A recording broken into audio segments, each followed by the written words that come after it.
سفر پہ جا رہے تھے، راستے میں پہنچے کہ تیز بارش ہوئی، اور اس تیز بارش کی وجہ سے وہ ایک غار کے اندر چلے گئے۔ اللہ کا کرنا ایسا ہوا، اتفاقاً غار کے سامنے ایک بڑا پتھر آ کے گرا اور غار کا منہ جو ہے وہ بند ہو گیا۔ جب غار کا منہ بند ہو گیا تو ان 3 آدمی وہ پھنس گئے، بڑے الٹے طریقے سے اس غار کے اندر پھنس گئے، وہ پتھر ہٹا بھی نہیں سکتے تھے۔ تو ان 3 آدمی نے مشورہ کیا کہ اگر ہم نے کوئی نیک عمل کیا ہے تو ہم یاد کریں اور اللہ تعالیٰ سے دعا کریں، ہو سکتا ہے اللہ تعالیٰ ہمارے اس عمل کی بدولت سے، اس کام کی بدولت سے ہمیں یہاں سے آزاد کر دیں۔ سب سے پہلے شخص نے یہ کہا، اللہ تعالیٰ سے دعا کی، یا اللہ میں نے آپ کی رضا کے لیے ایک کام کیا تھا، ایک عورت تھی مجھے بڑی پسند آئی، میرا دل کہا اس کے ساتھ بدکاری کرنے کے لیے، لیکن وہ بڑی نیک بخت عورت تھی، اس نے میری بات کو مانا نہیں، تسلیم نہیں کیا میری بات کو، لہٰذا ایک وقت ایسا آیا کہ قحط سالی پڑ گئی، میرے پاس مال و دولت کافی تھا، وہ عورت بھوک کی وجہ سے بے بس ہو کے مجبور ہو کر میرے پاس آئی اور اس نے میرے سے غلہ اور اناج مانگا، اس نے میرے سے غلہ اور اناج مانگا، اور میں نے جو ہے اس سے دینے سے پہلے شرط رکھی کہ اگر تو میرے ساتھ بدکاری کرے گی تو ہی میں تجھے جو ہے غلہ اور اناج دوں گا۔ تو وہ شخص فرماتے ہیں کہ وہ عورت میرے لیے بدکاری کرنے کے لیے تیار ہو گئی، لیکن اس عورت نے کہا، جو ہی بدکاری کرنے لگا اس نے کہا، اللہ تعالیٰ سے ڈر، اللہ تعالیٰ دیکھ رہا ہے، اس چیز کا حساب و کتاب تجھے دینا ہے، یا اللہ میں آپ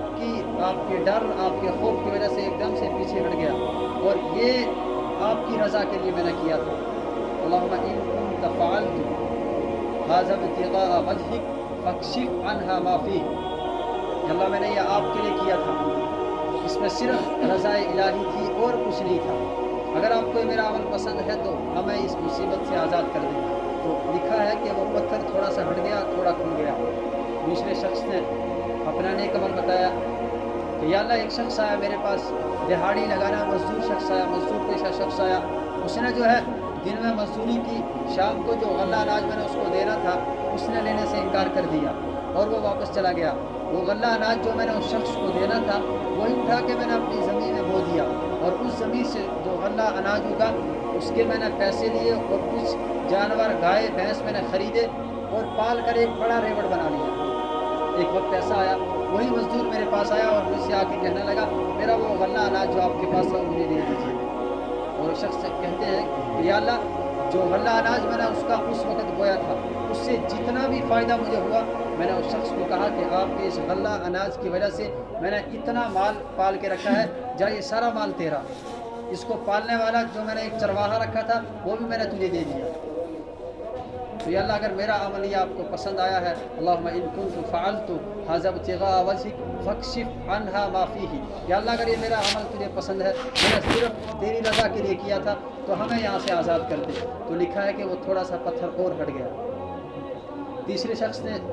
اللہ تعالیٰ سے یہ دریافت کی، یا اللہ میرا کام تھا بکریوں کو چرانا، میں چرواہا تھا، بکریوں کو چرا کر آتا تھا اور ان کا دودھ دھوتا تھا، اور وہ دودھ دھو کر میں جو ہے اپنے والدین کو پلاتا تھا۔ ایک رات ایسا ہوا اتفاقاً جب میں آیا اپنے گھر، میرے والدین سو چکے تھے اور میں دودھ لے کے ان کے سرہانے پہ بیٹھ گیا، میرے بچے روتے رہے، بلبلاتے رہے، لیکن نہ میں نے یہ برداشت کیا کہ اپنے والدین کو نیند سے بیدار کروں، ان کو جگاؤں اور ان کو دودھ پلاؤں، نہ میں نے یہ برداشت کیا کہ میں پہلے اپنے بچوں کو پلاؤں، لہٰذا میں اسی طرح اپنے والدین کے سرہانے پہ بیٹھ گیا اور صبح تک انتظار کرتا رہا۔ جب میرے والدین بیدار ہوئے تو میں نے سب سے اپنے بچوں سے پہلے یہ دودھ اپنے والدین کو پیش کیا، یا اللہ یہ عمل میں نے تیری رضا کے لیے کیا تھا، اگر میرا یہ عمل پسند ہے تو ہمیں اس مصیبت سے جو ہے آزاد کر دیں۔ تو لکھا ہے کہ تیسرے شخص نے جب دعا کی تو پورا ان کا راستہ کھل گیا۔ تو پتہ چلتا ہے کہ ماں باپ کا مقام جو ہے، ماں باپ کی فرما برداری کرنے سے بندہ اپنی جنت بھی پا سکتا ہے، اور ماں باپ کی نافرمانی کرنے سے، ماں باپ کی جو ہے دل آزاری کرنے سے، دل دکھانے سے بندہ اپنے لیے جہنم کے راستے کو بھی ہموار کر سکتا ہے۔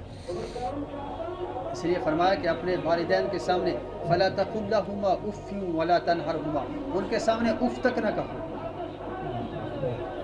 اور حدیث پاک بھی جب بندہ جگہ جگہ پڑھتا ہے، قرآن کریم کی آیات میں پڑھتا ہے، حدیث کی کتابوں میں پڑھتا ہے، تو ہر دوسری آیت میں اور ہر جگہ جگہ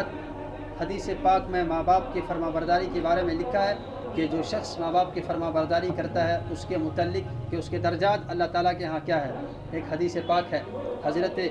ابو ہریرہ رضی اللہ تعالیٰ عنہ روایت کرتے ہیں کہ نبی ہریرہ رضی اللہ تعالیٰ عنہ عن النبی صلی اللہ علیہ وسلم قال رضا الرب فی رضا الوالد وسخط الرب فی سخط الوالد، کہ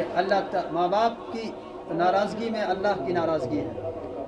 اور ماں باپ کی خوشنودی میں اللہ کی خوشنودی ہے. جس اولاد سے اس کے ماں باپ ناراض ہیں تو یہ بات جان لیجئے کہ اس سے اس کا اللہ بھی جو ہے ناراض ہے. جس اولاد سے اس کے والدین خوش ہے، جان لیجئے اللہ تعالیٰ بھی اس سے خوش ہے.